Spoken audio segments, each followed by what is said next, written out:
шояд шумо аҳамият дода бошед, ки имрӯзҳо дар байни миллати тоҷик, дар байни бародарону хоҳарони тоҷик бизнес кардан, яъне бо тиҷорат сару кор кардан як мода шудагиаст.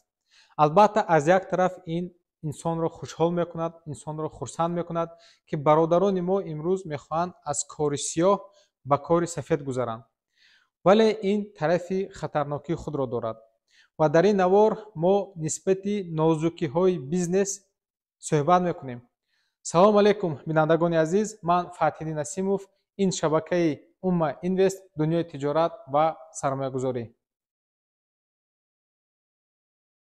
ман бо боварии комил гуфта метавонам, ки агар мо саргузашти муҳоҷиронро анализ кунем, таҳлил кунем, 90% онҳо ба ҳамдигар шабеҳ ҳастанд, ба ҳамдигар монанд ҳастанд.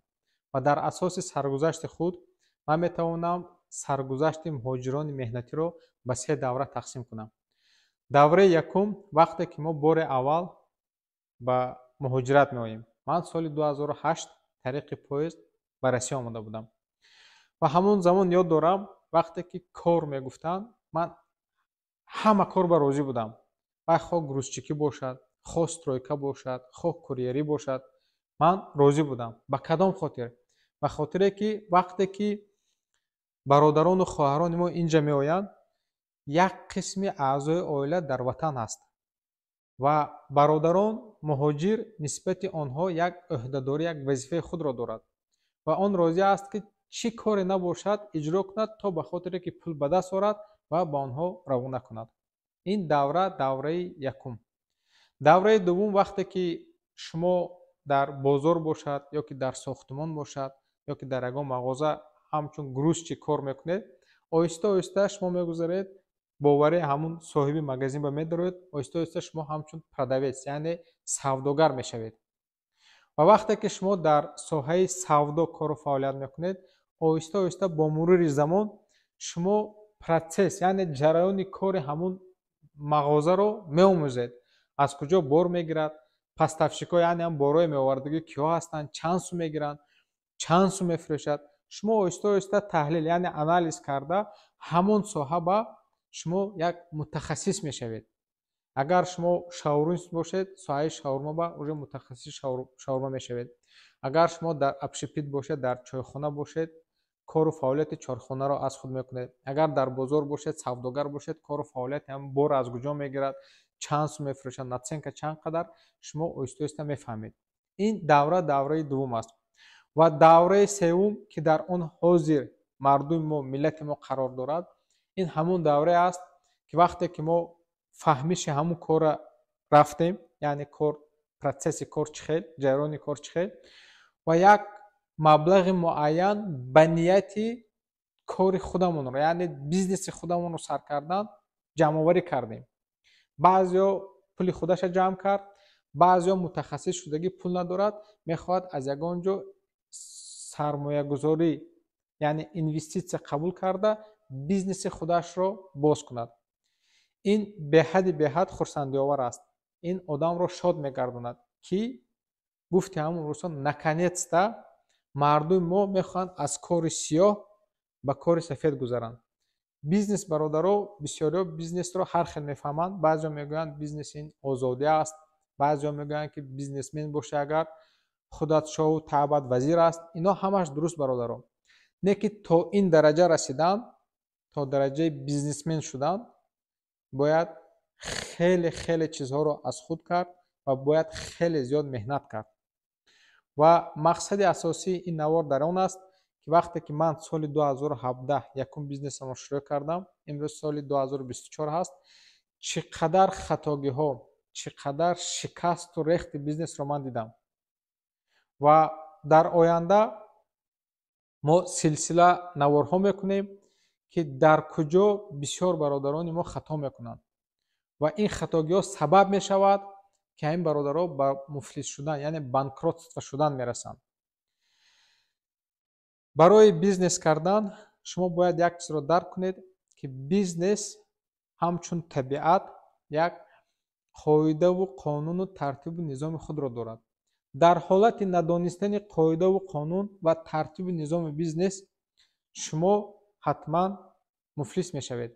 نه به خاطر که شما انسانی بد هستید، نه به خاطر که شما بیسواد هستید، به خاطر که وقتی که انسان قاعده و قانون یک چیز معین را رعایت نکند، رزultatش معلوم میشود. مثال عادی میبرم. اگر همین ماشینی که شما هر روز های میکنید اگر درون هوای به بنزین نداشته باشد، ماشین در نیم راه میمورد. یک مثال دیگر میبرم. بیزنس را همچون خانه تصور کنید. شما هدف دارید، میخواهید که خانه سازید. برای خانه ساختن اول ما چی فکر میکنیم؟ ما باید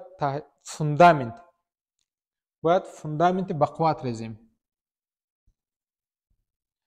وقتی که فوندامنت ما به قوت میشود، یعنی بتون مارک معین انتخاب میکنیم، چقوری معینش حساب میکنیم، یک فوندامنت به قوت میریزیم. بعد ما شروع میکنیم به ساختن دیوارهای خانه. وقتی که شما فوندامنت به قوت که شد، بیزنس هم بعضی چیزایی دارد که فوندامنتال نه، یعنی تو همین بیزنس چیزای فوندامنتش نقض نریزید، بیزنس شما انکشاف نمی‌یابد. درباره فوندامنت بیزنس، دیوارهای بیزنس بهتر گپ میزنم. وقتی که شما فوندامنت خانه را ریختید، شما شروع میکنید به دیوارهای خانه. میبردارید دیوارهای خانه رو و شما البته کوشش میکنید که ماتریال، یعنی مواد همین دیوارها موادهای خوب باشد، یعنی گرمی رو نقض دارد، خنکی رو نگذراند. وقتی که دیوارها رو که شما ساختید، شما میگذارید برای ساختن بوم، یعنی کریشه خانه. وقتی که شما کریشه خانه را که ساختید، خانه کرکس تیار. بعد شروع میکنید به ادیلکا، یعنی همون ریمونت داخلی خانه. اینجا به الکتریکی و دیوارهای فسان کردن دیگر. بیزنس هم برادر همین چیز است.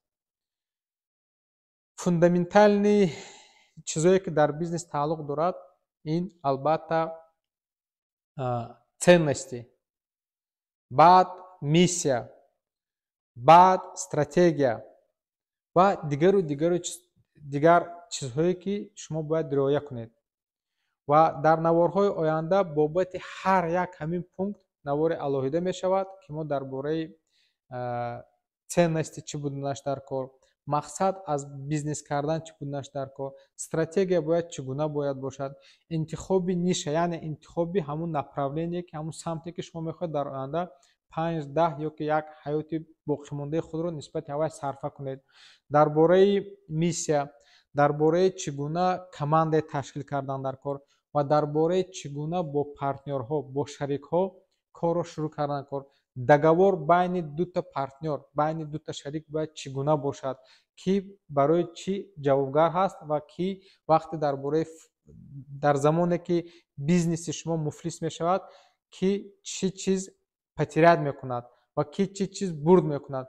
درباره همین علاهیده نوارها می شود که قدم به قدم، یعنی چگونه که اول الفابت رو میآموزیم، بعد میگذاریم به کلمه آموزی و حجاب بندی و دیگر.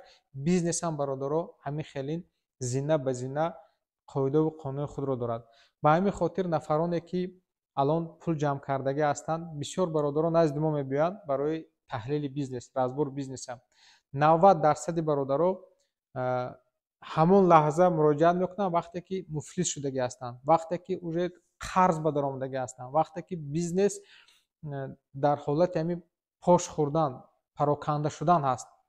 و سبب‌های اساسی این چگونه که من گفتم، این رعایت نکردن قاعده و قانون بیزنس، رعایت نکردن партнерское соглашение، یعنی договор بین دو تا شریک، نبستن شرطنامه و دیگر پونکت‌های هستند که در نوارهای آینده ما حتما درباره اینها نوار میکنیم. بسیار برادرها سوال میتونن که برادر شما چه نمودی بیزنس دارید، شما گویم چگونه تجربه دارید. البته پروژه های ما زیاد است، البته پروژه های ما بعضیش هستند که چندین سالها بازار کار کردن، بعضیش هستند که ما در آینده میخواهیم با پروژه های نو رو یعنی استارتاپ پیلوت پروژه رو باید ان شاء الله سر کنیم. و در نوارهای آینده ما کوشش میکنیم درباره کار و فعالیت خود як пешкаши шумо маълумот пешниҳод кунем ва нишон диҳем, ки чӣ гуна хатогӯе мо кардем, аз чӣ гуна хатогӯе мо гузаштем, чӣ гуна хатогӯе мо гузашта ба кадом дараҷа расидем. барои ҳамин бародари азиз, чӣ хеле ки бузургони мо гуфтаанд, 7 бор чен кун, 1 бор бур. пеш аз бизнес сар кардан, ман боварӣ дорам бисёриҳо ҳозир тамошо мекунанд, 1 миллион бошад, 500 000 бошад, 2 миллион ҷамъ кардагӣ нияти як бизнес кардан доранд. бародари азиз, хуб таҳлил кунед, анализ кунед, хуб фикр кунед ва баъд қадами аввали худро гузоред. чунки бисёриҳо фикр мекунанд, ки бизнесмен будан ин круто. о бародаро, бизнесмен будан ин круто. не ки то ҳамун дараҷа расидан шумо бояд ҳамун пастиву баландиву сардиву шикасту рехти ҳавай бояд ҳам морально, ҳам духовно ва ҳам физически бояд омода бошед. то наворҳои оянда, худо нигаҳбони ҳамотон, ҳама ба барори кор.